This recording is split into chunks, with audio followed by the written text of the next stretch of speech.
It's Laura Eubanks of Design for Serenity with your succulent tip of the day, and it's day 2 and out in Lakeside. So yesterday we got, a lot done, a lot of demoing, moving things around.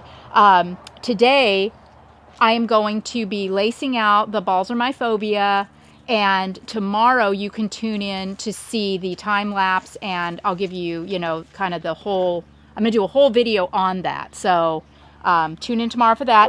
But I'm going to have Mel reconstruct this tapestry. This came apart. Why did we take this apart again? Oh, yeah. How soon? I forget. Yeah, the Pachypodium was here. That's right. So what we ended up deciding, which was a collaboration with the client, you remember from yesterday we had this big red pot staged in here, and Steve suggested that we use the blue pot, and I agreed that that would be much better. It's lower profile, and also we'll be able to pull in, these wonderful, the celebration of blues. So I brought a couple of Pilosocereus azuris from my house to put in that pot. Mel's going to plant those up, top dress with the blue fire glass. That's going to be exquisite. Yeah, and then, so, yeah, Mel. And don't worry about the camera. I adore him. Mel is just a phenomenal designer and extremely meticulous and such a valued member of our team. Right? Yes.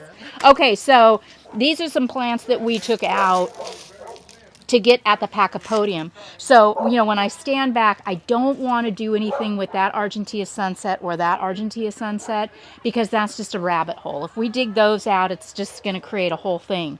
So, in order to balance, I think it would be a good idea to have some pieces of this Crassula Argentea sunset in this area over here. So we've kind of got the 1, 2, 3 thing going, but you want to make sure, and you're welcome to use more of this soil if needed, if you need to bring this up a little more, because I'd like things to kind of go this way, higher and then lower with these foundation plants. Then we've got all these fantastic plants from Oasis that we can pop in to fluff up the tapestry. That's just not really looking very tapestry-like. And in front of the log. Yeah, so in front of the log, and then, there's some spots here. I took out an anti-syphilitica here that didn't look good. And these Kalanchoe luciae that had bloomed out, when I cracked them off, there were all these babies. So that was a win. Look at that. The fantastic lives on. And also, see how this irrigation tubing is showing? That is the bane of my existence. I hate that. So Mel will also dig this back into the ground and cover up that tubing, which over time it just tends to rise. I think the roots and whatnot kind of pull it up to the surface, which is why it's so important to bury your lines. Okay, so we're going to get on with it and we'll check in later. Okay, so for the first time ever in my recorded history, I'm going to attempt to persuade one of these babies to leave its mother. I've never done this before. I don't know what's going to happen, but together we shall find out. I will use my handy dandy multi-tool, and I'm just going to try to pop this off. Come on, baby. You're big. It's time for you to fly. You need to get off the teat there, little baby. Come on. I hope it doesn't fly in my face. I know. I hope it doesn't fly in your face either. I feel like there's probably a much better way to do this and a much better tool to do it with. Oh. But I feel like here. Coming. Hold the camera. I think I might have a better angle. Okay. Hannah's going to give it a whirl.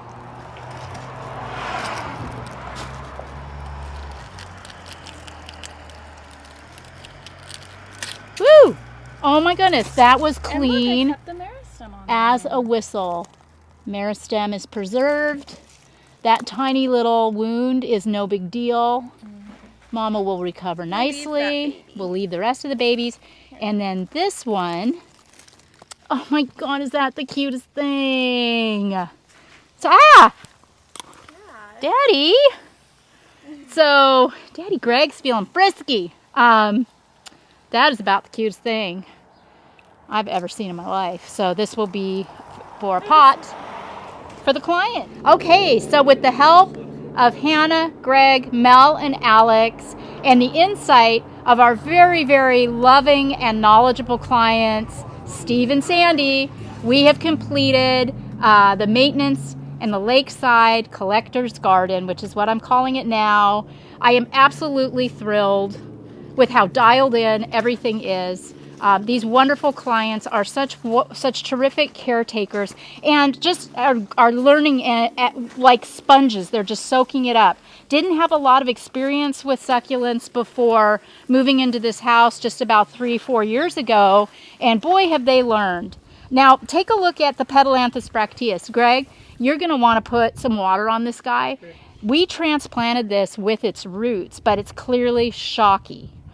You can see how the leaves are starting to curl up. So I was kind of hoping that wouldn't happen, but it did. No harm, no foul. Yeah, you'll get As far as I can go. Okay, Greg's gonna put a significant amount of water on this plant in the hopes of encouraging it to bounce back. Okay, go over. Yeah, sorry.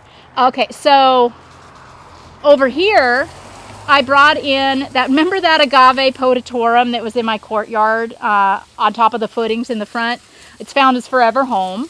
So brought that from home. I popped some cotyledons and some cuttings of Crassula argentea in amongst that Platyphylla crassula. That looks really good. I tipped back and laced out the Portulacaria afra over here. We also laced out the Kalanchoe orgialis the best we could, and then I placed cuttings of Crassula argentea at its base. Mel stood the errant millii that was literally growing horizontally up.